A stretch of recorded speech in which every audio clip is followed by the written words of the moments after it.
Halo semuanya, apa kabar hari ini? Semoga sehat dan semangat selalu ya untuk menjalani hari. Sayang sekali kita tidak bisa bertemu di kelas karena kondisi yang seperti sekarang ini. Tetapi anyway, mari kita berdoa saja untuk supaya virus ini cepat berlalu sehingga kita bisa berada di kelas seperti biasa ya. Jadi adik-adik, hari ini ketemu saya di mata kuliah uji mutu benih. Nah, hari ini saya mau membahas mengenai uji daya hantar listrik. Saya tidak tahu apakah ini sudah pernah dibahas sebelumnya di mata kuliah sebelumnya seperti dasar-dasar teknologi benih begitu.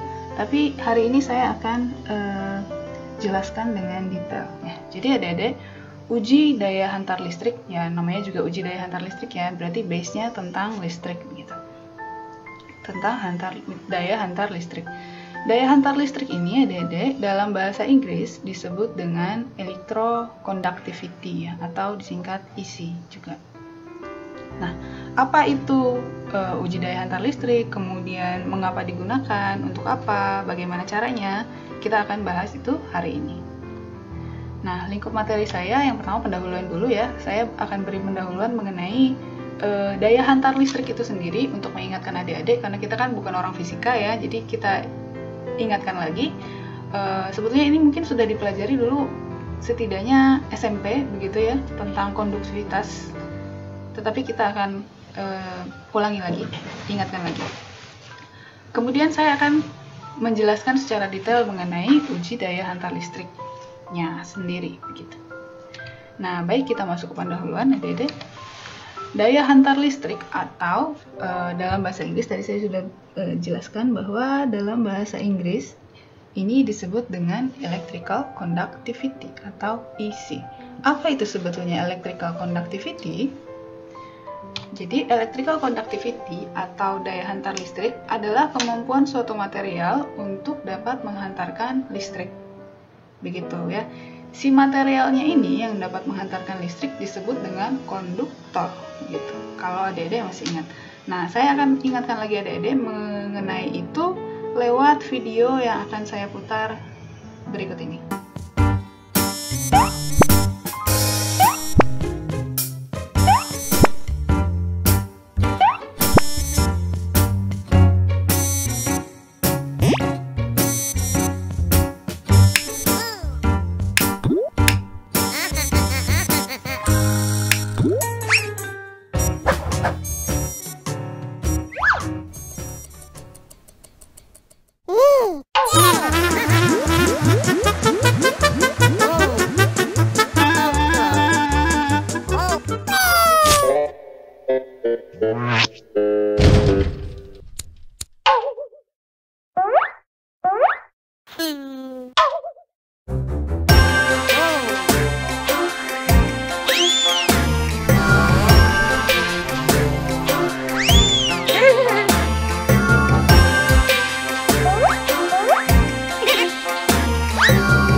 Nah, baik, adik-adik kan tadi sudah lihat videonya ya, jadi adik-adik sekarang sudah mungkin agak teringat lagi apa yang termasuk konduktor, mana yang tidak termasuk konduktor, begitu. Kemudian kita akan lanjutkan. Pertanyaan saya adalah, tadi kan sudah tahu ya material mana yang konduktor, material mana yang bukan. Apakah air termasuk konduktor, adik-adik? Apakah air dapat menghantarkan listrik? Iya. Jadi jawabannya adalah sebetulnya adik-adik air murni tidak bisa menghantarkan listrik. Meskipun adik-adik sering lihat videonya ya, orang tersetrum ketika banjir dan lain-lain, berarti air bisa menghantarkan listrik dong Bu. Air murni tidak bisa adik-adik. H2O tidak bisa menghantarkan listrik. Tetapi yang menghantarkan listrik itu adalah senyawa elektrolit atau ion-ion positif dan negatif yang terdapat dalam air tersebut adik-adik. Ya. Jadi kesimpulannya adalah ketika air itu dapat menghantarkan listrik, artinya maka dalam air tersebut mengandung ion-ion, begitu. Nah, jadi paham ya, air murni sebetulnya tidak bisa menghantarkan listrik, tetapi ion-ionnya lah yang menghantarkan listrik tersebut. Gitu adik-adik. Nah, daya hantar listrik ini dinyatakan dengan satuan mikrosiemens per sentimeter. Mikrosiemens per sentimeter. Nah, jadi adik-adik bisa lihat ini adalah tipe-tipe air ya adik-adik ya. Ada ini seawater. Seawater itu air laut. Ini sampai 56.000 mikrosiemens per sentimeter gitu ya. Kalau ini adalah tap water atau air keran begitu ya, 500 sampai 800 mikrosiemens per sentimeter. Kenapa air laut banyak sekali? Karena air laut banyak mengandung garam, ion-ion gitu ya. Kemudian distilled water atau aqueous kalau kita bilang ya, ternyata tidak pure air saja ya ternyata adik-adik ya. Masih tersisa sedikit ion-ion di sana. Jadi antara 0,5 hingga 3 mikrosiemens per sentimeter. Itu aqueous gitu ya. Kemudian air yang paling pure sekalipun adik-adik ternyata masih mengandung ion gitu ya, karena conductivity-nya masih sekitar 0,055 mikrosiemens per sentimeter. Nah, jadi adik-adik harap mengerti bahwa semua air mengandung ion sebetulnya, tetapi hanya saja mungkin tingkat konsentrasinya ada yang lebih tinggi, ada yang lebih rendah begitu. Baik, lanjut. Nah, diukurnya dengan menggunakan alat namanya adalah conductivity meter gitu. Alatnya seperti ini adik-adik, ada yang di table seperti ini, tabletop begitu, agak besar seperti alat pengukur pH yang kita punya di kultur jaringan. Atau yang seperti ini, dia modelnya lebih simpel ya, lebih bisa dibawa kemana-mana. Kemudian ada yang jauh lebih simpel lagi, adik-adik, modelnya seperti pena begitu ya. Jadi model conductivity meter ini semakin lama semakin simpel gitu ya. Tapi semua ini namanya adalah conductivity meter. Baik, lanjut. Nah, sekarang kita masuk ke uji daya hantar listriknya sendiri. Jadi saya jelaskan dulu prinsipnya seperti apa, adik-adik. Tadi kan sudah ada pendahuluannya, mungkin adik-adik bisa lebih nyambung ke sini gitu ya. Jadi ada alasannya kenapa saya kasih pendahuluan dulu, karena kalau ke sini langsung mungkin agak bingung ya. Nah, jadi gini adik-adik. Jadi uji daya hantar listrik ini adalah pengukuran terhadap daya hantar listrik dari air rendaman benih atau kita sebut dengan leachate, adik-adik ya. Air rendaman benih. Jadi si benih itu direndam di dalam air, kemudian hasil air rendamannya itu nanti kita ukur daya hantar listriknya. Ya, jadi itu untuk memberikan penilaian mengenai tingkat kebocoran elektrolit dari si jaringan benih. Paham sampai situ ya? Jadi saya ulang lagi. Jadi yang diukur adalah hasil air rendaman benihnya itu. Apakah dia bocor elektrolitnya ataukah tidak? Begitu ya. Nah, apabila tingkat kebocorannya banyak adik-adik, artinya konduktivitasnya semakin tinggi begitu, maka diduga bahwa integritas membran si benih tersebut sudah menurun. Karena dia tidak bisa mencegah elektrolit yang ada di dalam benih untuk keluar menuju air rendaman tersebut ya adik-adik ya. Paham ya? Nah, kalau adik-adik sudah belajar Vigor sebelumnya, mungkin salah satu indikasi dari penurunan Vigor adalah integritas membran yang menurun. Ya, saya ulang. Jadi penurunan integritas membran yang menurun ini melambangkan dari laju deteriorasi atau penurunan vigor benih. Nah, sampai situ nyambung ya? Makanya Dede, uji DHL ini dipergunakan untuk menguji vigor benih tersebut. Nah, begitu. Insya Allah paham ya? Mari kita lanjutkan. Nah, sekarang pertanyaannya adalah mengapa? Mengapa harus ada uji DHL? Padahal kita juga punya uji-uji vigor yang lain yang mungkin lebih akurat begitu. Alasannya adalah karena satu hal saja, Dede. Karena dengan uji DHL ini kita bisa memperoleh hasil dengan cepat.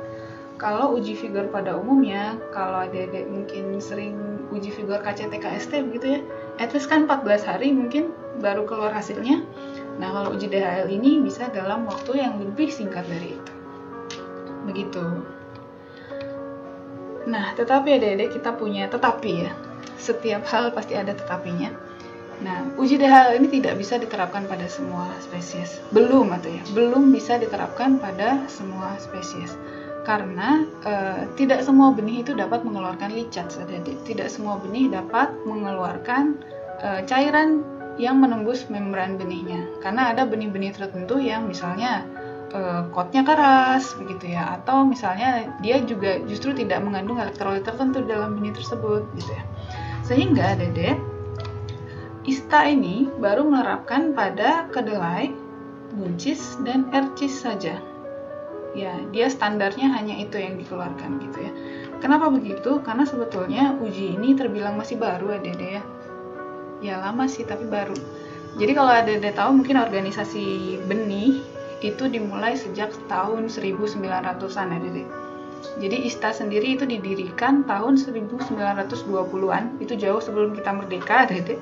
Dan setelah itu mereka kemudian mengeluarkan metode-metode pengujian-pengujian. Nah, sementara pengujian DHL ini baru dikeluarkan pada tahun 1995. Jadi terbilang baru di antara uji-uji yang lainnya Dede ya. Jadi sampai sekarang pun ISTA setiap tahun selalu ada conference Dede untuk pengembangan uji untuk benih-benih yang lain Dede. Tapi tentu saja harus dikalibrasi gitu ya. Nah, ini sebetulnya peluang ini untuk mahasiswa benih ya Dede. Jadi saya sering sekali baca di repositorinya IPB, mereka meneliti untuk DHL-nya tanaman lain. Misalnya cabai begitu ya. Jadi mereka sistemnya begini. Jadi mereka uji DHL-nya, kemudian mereka uji vigor secara yang biasa kita lakukan ya, kayak KCT, KST, dan lain-lain. Lalu mereka kalibrasikan. Dari situ mereka akan ketemu metodenya, misalnya metode perendamannya bagaimana, kemudian berapa lama, dan lain-lain. Nah, itu setiap spesies bisa jadi berbeda, Dede, karena karakteristik dari benihnya itu sendiri berbeda, begitu. Baik, Dede, ini sebetulnya saya kasih tahu sedikit saja mengenai bagaimana kita mengakses repositori dari universitas lain, misalnya jurnal atau tesis atau laporan penelitian begitu dari IPB. Nah, kalau IPB kan karena memang kita di sana ada benih ya, ada prodi benih, di kita juga ada benih, maka biasanya banyak yang mirip begitu ya. Nah, Dede masuk ke repository.ipb.ac.id. Di sana nanti Dede akan disuguhi pilihan. Kalau saya sih lebih milih di dissertation and thesis di sini. Nah, kalau sudah masuk begini Dede bisa cari kata kunci, misalnya daya hantar listrik begitu ya. Lalu kita cari, nah ini langsung keluar penelitian mahasiswa IPB mengenai itu. Dan ini aksesnya bisa diakses semua orang Dede dan gratis. Dede tinggal klik saja dan langsung klik full text di sini, nanti akan otomatis terdownload. Nah ini Dede, mahasiswa ini berusaha untuk mengkalibrasi daya hantar listrik dengan mutu fisiologisnya pada benih cabai. Nah seperti kalian tahu kan di ISTA belum ada ya benih cabai. Nah, jadi adik-adik mungkin bisa dapat inspirasi banyak kalau misalnya kalian belum punya ide untuk mau penelitian apa begitu ya. Tinggal klik saja kata kuncinya di sini, mungkin adik-adik akan terinspirasi. Kita lanjut adik-adik. Nah, kita sekarang akan bicara mengenai prosedurnya. Bagaimana prosedur uji DHL tersebut? Ini sebetulnya sangat simpel. Jadi nomor 1, ini khusus untuk kedelai, buncis, dan ercis ya. Mungkin untuk tanaman lain yang belum dipublikasikan oleh ISTA atau masih dalam tahap penelitian bisa jadi berbeda ya prosedurnya. Nah, jadi yang pertama adalah Seperti biasa kita siapkan contoh kerja. Contoh kerjanya harus dari fraksi benih murni sebanyak 50 butir dan dilakukan 4 ulangan. Jadi totalnya adalah 200 butir. Kalau anak benih mah udah paham kayak gitu ya. Kemudian kadar air benih ini harus berada di antara 10 hingga 14%, Dede. Karena itu akan sangat mempengaruhi elektrokonduktivitinya nanti ya. Nah, bagaimana apabila benih tersebut Ka-nya tidak berada di antara kisaran itu? Maka kita harus sesuaikan Dede ya. Kalau misalnya biasanya lebih tinggi ya, Ka-nya lebih tinggi, maka kita lakukan pengeringan terlebih dahulu sehingga Ka benihnya ada di kisaran tersebut. Jadi jangan sampai kita menggunakan benih yang Ka-nya ada di atas 14% atau di bawah 10%. Begitu. Oke, yang kedua adalah, jadi 50 butir benih ini kan masing-masing ada 4 ulangan ya.